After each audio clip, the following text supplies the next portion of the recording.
Alright, I'm making a little trip, and this is a little experiment with the camera to see if it works in my car. The Girl Scout cookies came in, so I gotta go get some cash and go pick them up at my friend's daughter's house, or well, my friend's house really, but alright, here's my truck. See, I just cleaned it, picked it up, well, picked all the garbage up out of it. Usually I have about 7 coffee mugs rolling around on the floorboard there, and receipts and all that stuff, so I'm gonna set you on the dash. Okay, I got a loud truck, so maybe you won't be able to hear me too good, or I don't know what's gonna go on with the noise, so we'll just try it out. It's an old truck. This truck's over 30 years old. This is a 1982 Chevy C10 in a beigey yellow. Let's try this again. It does this a couple of times.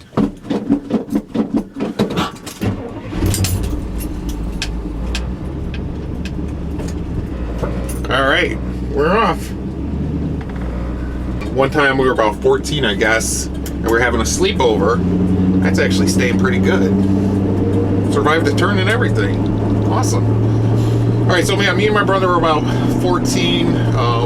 We had a couple of friends over. I think Kevin Elbers, I think that was his name, and Eric Ryan came over.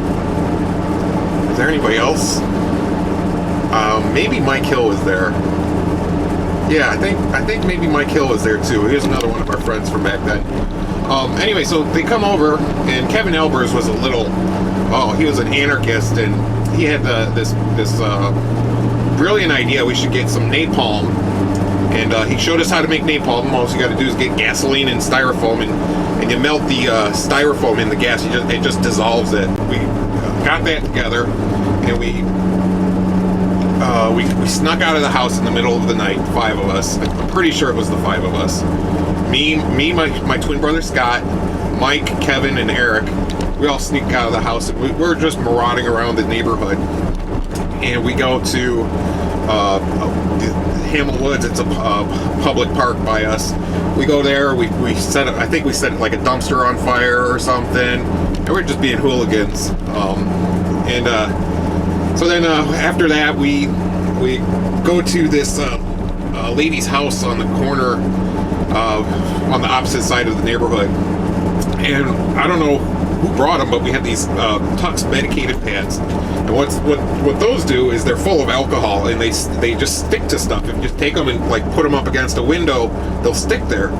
So we walked up to this lady's house, and you can't know your mind from 25 years ago. You don't know why you were doing this. Probably just trying to be cool or whatever. I don't know. So yeah, we took these medicated pads and we stuck them to this lady's front door. We lit them on fire. We run off, and after we do that, and this is the worst part, we go all the way down to the next neighborhood. It's probably a good mile or two away. We walked there. And it wasn't even a neighborhood yet. They were constructing a neighborhood, I think. And there was a huge pile of sawdust. I mean, a gargantuan pile of sawdust. It was at least 20 feet tall. Although, it might be just my memory is off. But it was huge. I remember that. It was huge. So, we bring this napalm down there with us. And we try to set the sawdust pile on fire. Luckily, we couldn't. So, yeah, we failed greatly at that. So, luckily. So yeah, we're on our way back, and we're on our way back, and the cops catch us, and so we all start to try to run, and Eric Ryan actually made it away, and he's gone, and there's only 2 cops, so they can't chase us or nothing. And the 4 of us stop, and we get down on the ground, and so about 10 minutes later, Eric Ryan comes back. We're still on the ground getting arrested, and he comes back. Oh, I'm sorry, I gotta lean way out here.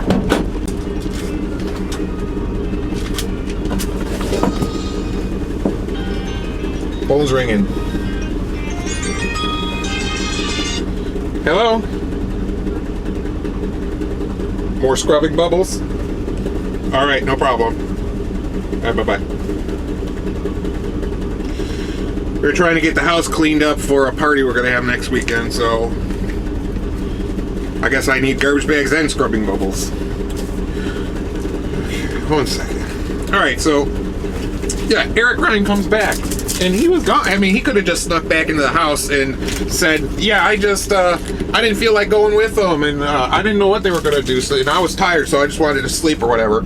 And he could have been totally scot-free. What the f*** came back? I mean, why would you come back? I mean, whatever. But I guess he's a loyal friend. I guess he figured he couldn't get away with it, even though he totally could have. But, yeah, anyway, so he comes back, and I get arrested. And I give him some fake name. I don't even remember but it was like, it was like Steve Valerie or something instead of Steve Vaudry. There's this other time that I didn't get well, I don't know, I guess I kind of got arrested. Another time I snuck out of my mom and dad's house, and I didn't have my driver's license yet, but I bought a car. So I had a car but no driver's license. And that's because I didn't get my driver's license until I was like 17 and a half. So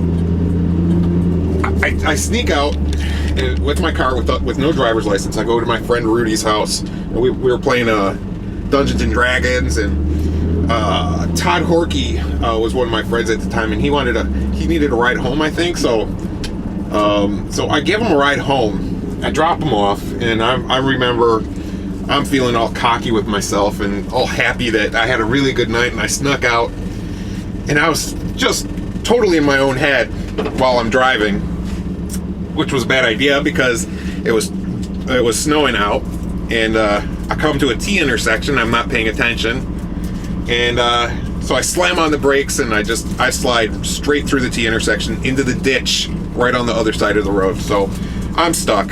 Some guy drove by, gave me a ride to a gas station with a tow truck. With a tow truck company attached to it. And so I tell him I want my car towed, but in the process, I guess a cop had seen the car sitting there in the ditch and figured where I was because it wasn't that far, and came and found me and said, "Is that your car out there?" And I'm like, "Yeah." And he's like, "Okay, well, you need to come with us." And we went to the police department. They called my parents. They came and got me, and yeah. So I did a lot of stupid things when I was young, but we all did. So do I want to take you with me or not? Not yet. I'm not ready for that yet, but I'll be back. We are super busy this weekend. We got so much going on. We're trying to get the house clean for a party we're gonna have next weekend. I got homework I gotta do. I gotta do this vlog. This is the latest I've ever gotten a vlog started. It is Sunday afternoon. It's probably, well, no, not afternoon. It's about noon right now, I think. And I'm just starting the filming. I got homework I gotta do. I gotta do a photo restore for my graphic design class. I gotta work on a paper for my court class. I've got to read a bunch of research for my rhetoric class. My son has homework that we have to help him with. He's we probably spend 2 or 3 hours about a night, about 3 nights a week, just helping him with his homework. It's just crazy right now. So much going on. Girl Scout cookies. All right, I am really liking this camera. It is doing a really good job. So I'll have to start doing a daily vlog now or something. Take my drive to work every morning or something. Talk about stuff. I'll do a daily vlog. I don't know if I'll post them. Yeah, we're back where we started from.